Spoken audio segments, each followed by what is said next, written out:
और सर यही textile machinery point of view से देखे तो हाँ। आपको क्या लगता है how is India been able to adopt newer machinery? कुछ ऐसे गवर्नमेंट के मेजर शायद हुए रहे जिस वजह से काफी ज्यादा अडॉप्शन इंक्रीज हुआ है मशीनरी को लेकर। आई थिंक बहुत अच्छा क्वेश्चन है, क्योंकि आप जब टेक्सटाइल की बात करते हैं तब आप मशीनरी को छोड़ नहीं सकते हैं, क्योंकि मशीनरी, टेक्सटाइल मशीनरी जो है, ये बहुत बहुत इम्पोर्टेंट हिस्सा है टेक्सटाइल का।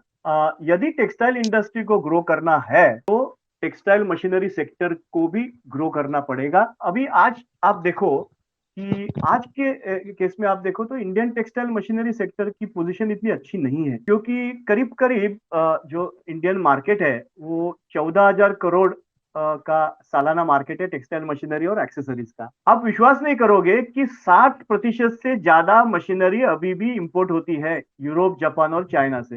ये अच्छी चीज नहीं है। जब हम लोग बोल रहे हैं कि इंडिया टेक्नोलॉजिकली आगे जा रहा है, तो ये अच्छी चीज नहीं है कि 60% मशीनरी अभी भी इंपोर्ट होती है। इसमें सिर्फ स्पिनिंग बहुत सेल्फ सफिशिएंट हो गया है नियरली। उसमें एक ही मशीन है जो ऑटो कॉर्नर जिसको बोलते हैं, ऑटोमेटिक वाइंडिंग, वो अभी भी नहीं बनता इंडिया में। लेकिन अब वीविंग देखो, कोई हाई स्पीड शटललेस लूम नहीं बनाता है अच्छी तरह इंडिया में।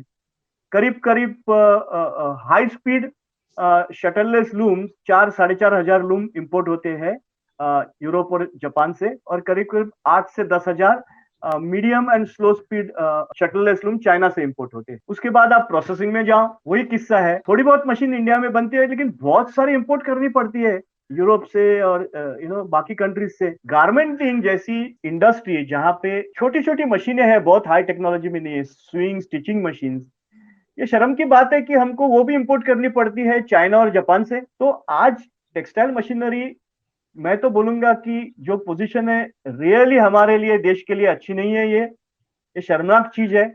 और एक्चुअली हम लोग सेल्फ सफिशिएंट मशीन में होने चाहिए। आप देखो, एक बहुत बड़ा फैक्टर है चाइना के सक्सेस का टेक्सटाइल में, इसमें बहुत बड़ा योगदान रहा है उनकी domestic textile machinery manufacturing sector का, क्योंकि उनको बहुत सारी मशीनें लोकली अवेलेबल हो गई। इसके लिए उनकी कैपिटल कॉस्ट जो रहती है प्रोजेक्ट के लिए, वो हमेशा कम रही। आज यदि आप 60% से ज्यादा मशीन इंपोर्ट करते हो बाहर से, तो आपकी प्रोजेक्ट कॉस्ट तो बढ़ने वाली है। इसलिए क्या करना चाहिए कि सबसे बड़े इसमें गवर्नमेंट का भी हेल्प होना चाहिए। ये टेक्नोलॉजी हमको जल्दी से जल्दी इंडिया में लानी चाहिए जहाँ पे मशीन नहीं बनते। अभी ये स्टिचिंग और स्विंग मशीन में क्या बड़ी टेक्नोलॉजी है, लेकिन लोग क्या बोलते हैं, वॉल्यूम नहीं है। अरे वॉल्यूम तभी आएंगे आप बनाएंगे ना यहाँ। यहाँ इतना बड़ा टेक्सटाइल मार्केट है, आप इंपोर्ट सब्स्टिट्यूट प्रोडक्ट बनाओ ना। 100% लूम्स बनाओ। यहाँ पे इतना बड़ा मार्केट है हाई स्पीड मशीन के, अभी भी लूम्स इंपोर्ट होते हैं। आई मीन इंडस्ट्री के साइड से मैं सबसे कहूंगा कि उनको जॉइंट वेंचर या कोलैबोरेशन जल्दी से जल्दी करके टेक्नोलॉजी लानी चाहिए।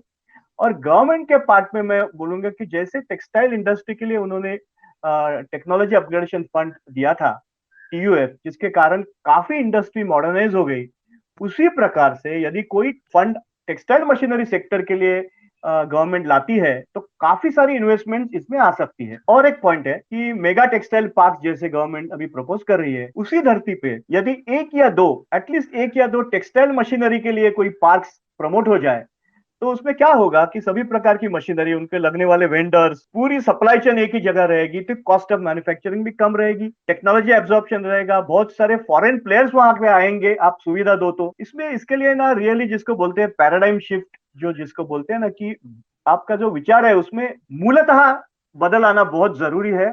और आज भी मैं बोलता हूँ कि टेक्सटाइल मशीनरी बहुत ही बड़ी अपॉर्चुनिटी है हमारे लिए।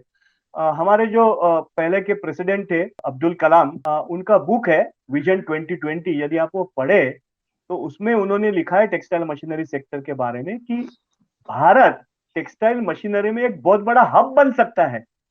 हम दुनिया को एक्सपोर्ट कर सकते हैं मशीनरी, इतनी ताकत है हमारे पास। लेकिन अनफॉर्चुनेटली हम लोग टेक्सटाइल मशीनरी में बहुत सारे मशीनें अभी भी नहीं बना रहे हैं यहाँ पे, और अभी भी कोई ठोस कदम नहीं हो रहा है इंडस्ट्री की तरफ से भी और सरकार की तरफ से भी। इसलिए मुझे लगता है कि मैं संतुष्ट बिल्कुल नहीं हूँ जो आज पोजीशन है टेक्सटाइल मशीनरी की। मैं तो बोलता हूँ हमारे खुद के कंजम्पशन के लिए भी नहीं, आप बाहर भी एक्सपोर्ट भी कर सकते हो। आजू बाजू की कंट्रीज में, बांग्लादेश या श्रीलंका हो, इंडोनेशिया हो, सभी जगह हम लोग इवन यूरोप में एक्सपोर्ट कर सकते हैं। आज मुझे मालूम है कि कई सारी ऐसी कंपनियां हैं जो बाहर भी अपनी मशीनरी, टेक्सटाइल मशीन एक्सपोर्ट करती है, मेरे पहचान में है। वो साउथ अमेरिका एक्सपोर्ट करती है, यूरोप में एक्सपोर्ट करती है। तो हमारे यहाँ इंजीनियरिंग में ज्ञान बहुत अच्छा है, हमारी इंजीनियरिंग कैपेबिलिटी बहुत ही अच्छी है। और दूसरा एक चीज है, एक्सपोर्ट मार्केट इंडिया के लिए खुल क्यों जाएगा, क्योंकि एक तो लो लेवल में, लो टेक्नोलॉजी में चाइनीज मशीनरी है, जहां पे सर्विस स्पेयर पार्ट्स में हमेशा प्रॉब्लम रहते हैं। दूसरी है यूरोपियन मशीन और Japanese machine which are very very expensive. बीच में बहुत बड़ी गैप है। भारत यह गैप इजीली फिल कर सकता है अच्छी टेक्नोलॉजी और उचित दाम देके, और मार्केट कैप्चर कर सकता है। तो टेक्सटाइल मशीनरी में एक बहुत बड़ा रिवॉल्यूशन आ सकता है, और यदि ये रिवॉल्यूशन आए तो इसका पूरा पूरा बेनिफिट टेक्सटाइल इंडस्ट्री को जाएगा। टेक्सटाइल इंडस्ट्री ज्यादा सक्षम बन सकती है मेरे हिसाब से। Thank you for listening to our audiograms. आपको अगर ये ऑडियोग्राम अच्छा लगा तो आप ऐसी ढेर सारी इंसाइट्स के लिए हमारा कंप्लीट पॉडकास्ट सुन सकते हैं। नीचे कमेंट सेक्शन या डिस्क्रिप्शन में दी गई लिंक पे क्लिक कीजिए। आप हमारे सारे podcast YouTube, Spotify, Google podcast और अन्य प्लेटफॉर्म्स पर सुन सकते हैं। Stay tuned for more such TechSpanner stories and don't forget to like, comment and share with your friends and family. Thank you.